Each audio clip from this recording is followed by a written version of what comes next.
Hello, we're Tim and Annette. So we worked on Better Than Life, an R&D, which I think is generation 3. We were just discussing that. So it's quite a massive project, which has experimented in lots of different directions, so we'll hardly be able to tell you anything really. But we'll try nonetheless.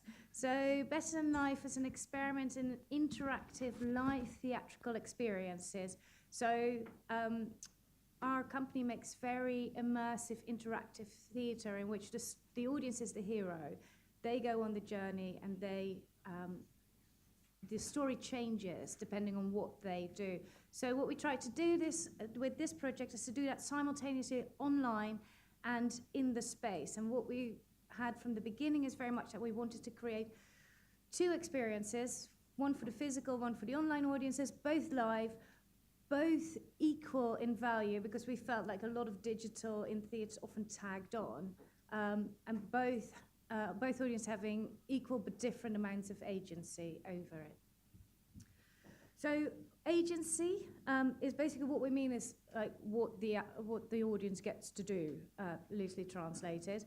And we looked at 4 dimensions for the online audience. We focused on the online experience with this. So we wanted them to have agency in a physical space, so think light, sound, manipulating things. We want them to have it through communication, so they get to talk to characters, to each other, to the live audience even at some point, and really change the story, be part of it, be in it. And then over their perspective, which in this case means multi-camera, there was a secret camera, so you could really choose what you saw, what you focused on, and how you found your way through this story world. And then we added as if by magic, which basically just means fake. So we really wanted to see what happened, what the difference was in experience between having real agency, so actually being able to influence things, and fake agency. So we used a Victorian trick really, and mouse control to give for things to happen in the space. Someone disappeared at some point that they supposedly did, but it was magic. So agency in the physical space, in our work, as I said, our audiences get to do that a lot. So in this case, the audience in the space became part of this secretive movement called the Positive Vision Movement, in which they started to see the future. The audience online went through a similar but different experience and started seeing characters that would become important in the live experience before the audience online, and started connecting with those. So agency to communication, we tried a lot of different forms of communication. There was a place where the audience could speak to each other. There was a lot of direct address to camera. There were sort of backstage and other narratives that you could explore that fed into the main narrative later. So there were a lot of levels of communication, and this led to a really social experience, and that we'll come back to that later, but that's one of the key findings is once theatre and stories become social because they are live, and the audience is connected, that's where it gets really exciting. So this is what the website looked like. So it's got a main video viewing window, and we did produce a sort of edited mix of the story of what was going on in the live space. And actors could sometimes directly address the online audience, and sometimes you're watching it rather like a proscenium march, and we're cutting between that. We're using a video director. So you could just watch it a bit like watching a streamed play. But we added these extra buttons of roving cameras that were following particular characters or a particular member of the audience around the space, and you could choose to follow those. We attached cameras to a commentary, which was basically another fictional character who's a bit like a social anthropologist commenting on what the hell you think is going on in this space. And we also had an audience cam that's a roving one that you could, through the chat room that you see there, you could suggest where the camera should go. And obviously we have that chat room, and it's moderated with a writer who again is he's a real person but also is a character. And we also had a secret camera that you had to unlock by finding the button or finding a place to unlock that button, and inside that was another chat room. So we had all these different levels of choices you could make about doing nothing but just watch, or watch and chat, or start to explore, and maybe even then sort of fragment the audience into some of them being in chat rooms over here and others looking at something over here. So it's quite a complicated system. And we did it inside a Victorian greenhouse, orangery, so a completely sort of dumb, not a digital studio. So we had to set up, and we divided it into various spaces. So from there, the live audience comes into here, plays a few games and profiling experiments. They go into a middle space where there's an automatic writing and sort of rather ghostly sense that the online audience can participate with them in producing an image. And then you go into the third space where you sort of join the cult, as it were, all together. And so the interesting thing about dividing the spaces is that you could create different moods in the different spaces. So again, that meant that you might want to explore one space more than another. It's a sense as well that it's a model that then could be applied to a house, that some people are in the bedroom while some people are in the kitchen. And it could be applied to the idea that each one of those spaces may be in a different country. So as a model, it's quite an interesting model to play with. In terms of technology, it was absolute mayhem to put it all together in a space where there was no cabling or anything. We had to bring everything of our own into the space. What you're looking at here is basically that the red blobs are cameras, and some of them are roving around the space. The orange blobs are sound sources from the actors, and the blue sources are fixed sound sources from the space. And that immediately provokes an interesting creative thought, which is that the sounds, if you've got live sound sources and then sound sources that come direct from actors, and you may even have some coming from the website, you've got a real audio management problem for the online audience and for the live audience about what they hear. And they have conflicting requirements. So sometimes the live space wants to be very dark and noisy, and at that point for the web audience it's incredibly confusing because they can't see what's going on, and there seems to be a racket.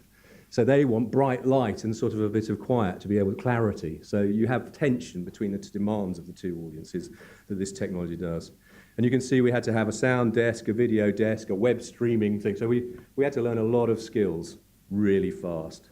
So we kind of threw the kitchen sink at this rather than paring down. We thought we'd try everything and see what came out. So we were in that space for a month. And we had open rehearsals, we had open beta testing, we had 3 R&D showings of the actual 45-minute theatrical performance.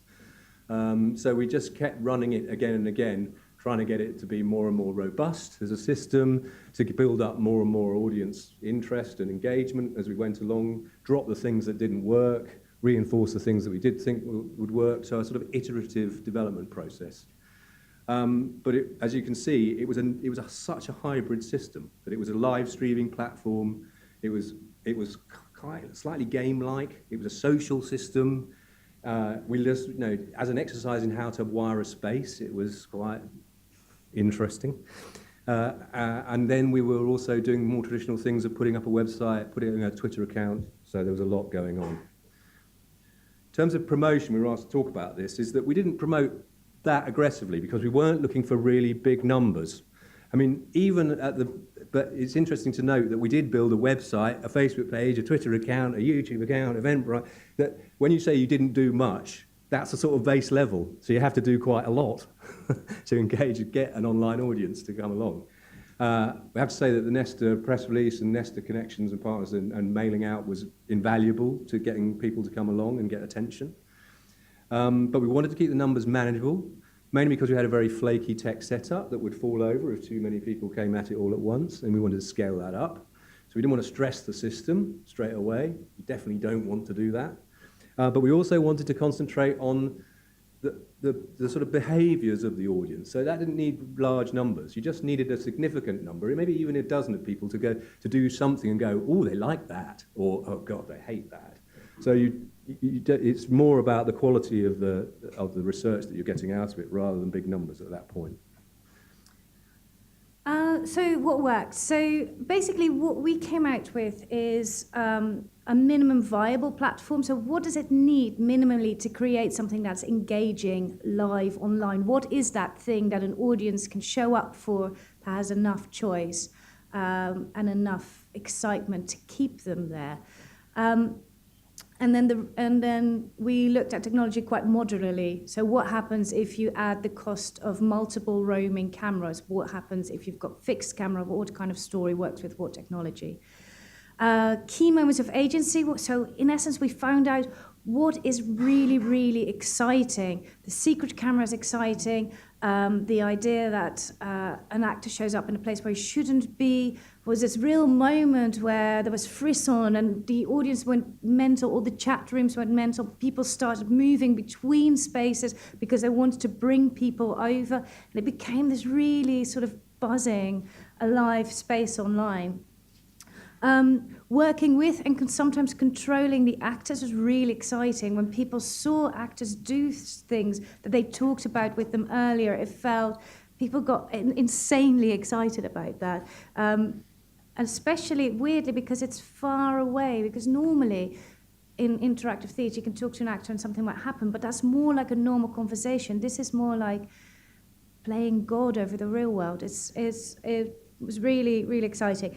And when the story really diverged, so something was happening in that room which would affect that room later over there, and people started sharing that information, and again, sort of pulling these things together is where it got really, really exciting.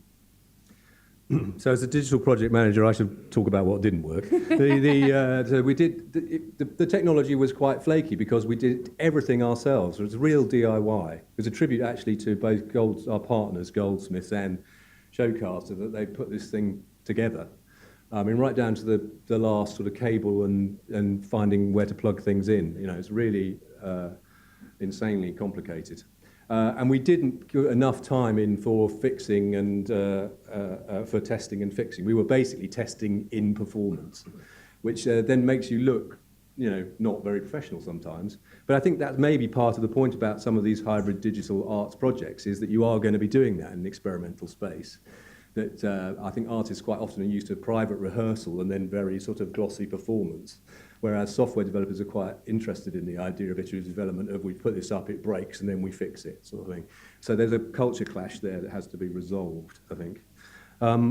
Just the basic technology acknowledgement that people out there have lots of different kinds of computers and internet access packages and stuff. Trying to support everybody is a nightmare. You've got some people who are trying to look at this show through a phone on a very narrow internet access with a Chrome browser or something, and then you've got some other people who have got the latest, greatest Macintosh with Safari and high speed and everything in between. So getting your software to work for everybody is really, really hard. And maybe you need to standardize the platform and say to everybody, this is the setup that you've got. And then on the content side, we had, I think we were quite loyal to linear narrative. We were not, that we didn't reflect the fact that if that we might build a platform and say we've got a device, now let's put a story into it. We said we had a story, and then we sort of try to get the platform to try and support it. So whether you start with tech or story is quite a big decision, I think. Oh yeah, and two basic ones I would say is don't try and use a greenhouse in a heat wave. That was very, very stupid thing to do. And probably not best to try and do a piece of online live theatre at the same time as an England World Cup match, I'd say, in terms of getting attention and bandwidth. It's quite hard. So the surprises were, I thought that the connection between a live audience in the space and a live audience online was going to be immensely important. Not so much.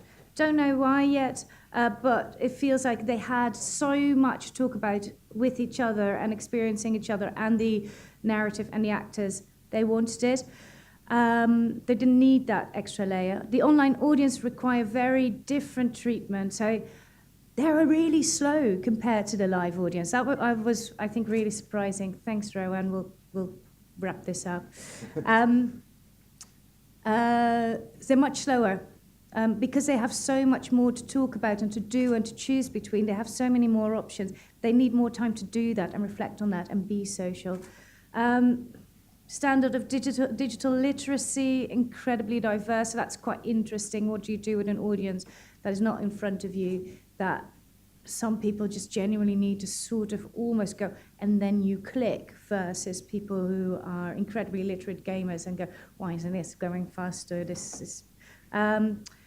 And I wanted to say something about the multidisciplinary team. So ours worked really well. We had a great team. We worked really well together. Being stuck in a greenhouse in a heat wave is really ace. It's sort of like the trenches. So it was great and really lovely and really generous and marvelous. However, I think, so that often people say, you know, watch out, this could go very fractious and wrong. I think if there's anything that I would look back on, is what it was sometimes at moments a little bit too much. Oh no, after you, I say. Because everyone wanted to be really respectful about this relationship and each other's expertise. So look out for that as much as friction. So just quickly, the challenges. I mean, really basically is just the idea of getting an audience online to hang around with you for to find you and then hang around with 45 minutes. Everybody knows that's like really, really difficult. And maybe we shouldn't be trying to do that. That maybe that we should be trying to hold various people for 2 minutes at a time or 3 minutes at a time, and then also finding particular types of people at particular times of day in particular locations. There's a whole art to that which needs to be thought about. So that could be a project in itself. Yes, it's complicated. And I think probably the other thing is that because we did lots of stuff, I think we need to then discount the stuff that's not really got a big payoff. I think there's a lot of interactivity for its own sake sometimes, but you have to experiment with that and then find the bit that works, because the bit that actually where interactivity and agency really do inform upon the experience, and people might actually pay for it. So yeah, read our report. It's coming out at some point, but basically we know a lot about technology, we know a lot about audience behavior, we know a lot about dramaturgy, so what kind of stories, and ICE, the Institute for Creative and Cultural Entrepreneurship, has also put some business models over this. So if you're interested in live events online, come and talk to us and start with the report. Key finding is that we're still scratching the surface, really. Our cat even doesn't scratch. No, it's a scratching cat. But it feels like a really exciting new space in which lots is possible, and it feels like a new cultural space. You know, we have lots of content. A lot of this content that we have is live or is really well mediated live. Anything, I was talking to Tim Pritchard from the BBC about Pompeii live recently. There is lots of content, and this is a cultural space that no one is in yet. So come and pioneer. These are all details. If you have any questions, please be in touch. Thank you.